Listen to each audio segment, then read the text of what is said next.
Menteri Lingkungan Hidup dan Kehutanan periode 2019-2024, Siti Nurbaya, resmi mengakhiri masa jabatannya seusai serah terima jabatan pada Selasa 22 Oktober 2024. Ia menyerahkan estafet kepemimpinan kepada dua menteri langsung setelah Presiden Prabowo Subianto memecah kementerian itu menjadi dua, yaitu Kementerian Lingkungan Hidup, Badan Pengendalian Hidup, dan Kementerian Kehutanan. Menteri Lingkungan Hidup resmi dijabat oleh Hanif Faisal Nurrofiq dan Wakil Menteri Dias Hendro Priyono. Sedangkan Menteri Kehutanan resmi dijabat oleh Raja Juli Antoni dan Wakil Menteri Sulaiman Umar.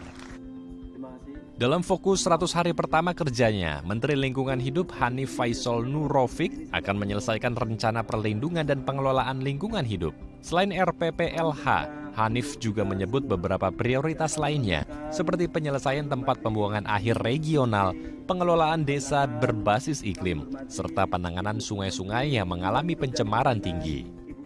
Ia juga menambahkan kementeriannya akan menekankan penegakan hukum dan ketaatan di tingkat regional. Terkait perdagangan karbon, Menteri LH menekankan bahwa pemerintah sedang mengevaluasi pasar karbon untuk memastikan potensi ekonomi karbon dapat dimaksimalkan. Langkah-langkah strategis seperti penetapan nilai perdagangan karbon, karbon offset, dan pajak karbon akan segera diambil dalam waktu dekat. Kepada saya, Pak Prabowo minta kegiatan pengelolaan lingkungan hidup lebih fokus dengan terpisahnya menjadi dua kementerian ini. Dengan beberapa hal juga sedang kita susun, diantaranya ada program 100 hari yang biasalah untuk menteri yang baru yang harus kita capai dan program ke depannya. Jadi kalau untuk LH mungkin ada paling tidak ada dua skenario utama untuk 100 hari. Pertama ke enabler atau pemungkin, jadi kita sedang menyiapkan kegiatan kebijakan-kebijakan pemungkin yang harus selesai dalam 100 hari ke depan.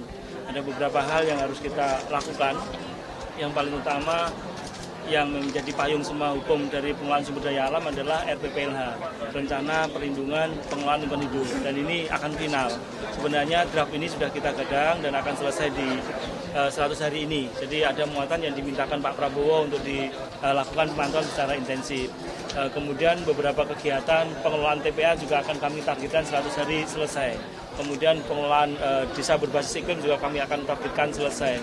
Termasuk beberapa sungai-sungai yang mengalami pencemaran cukup tinggi juga kami targetkan beberapa selesai dalam 100 hari dalam konteks penyelesaian pengendaliannya. Jadi di dalam Kementerian Lingkungan Hidup dan Badan Pengendalian Lingkungan Hidup ini ada muatan lebih kuat di pengendaliannya.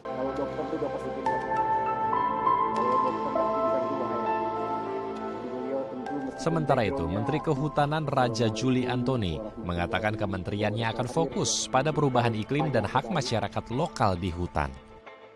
Selain menjaga fungsi hutan, ia juga menekankan pentingnya pemanfaatan sumber daya hutan untuk meningkatkan kesejahteraan masyarakat.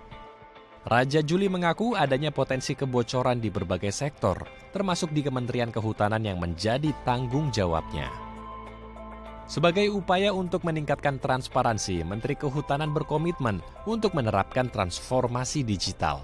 Dengan teknologi yang mutakhir, data akan lebih transparan dan bisa diaudit serta diakses oleh publik sehingga potensi kebocoran dapat diminimalisasi. Saya berkali-kali bertemu dengan Pak Prabowo dan beliau mengamanahkan kepada saya untuk menjaga hutan kita. Dalam konteks yang lebih besar, menjaga ini tentu memastikan bahwa hutan kita tetap menjadi paru-paru dunia yang penting, tidak hanya bagi Indonesia, tapi juga bagi dunia.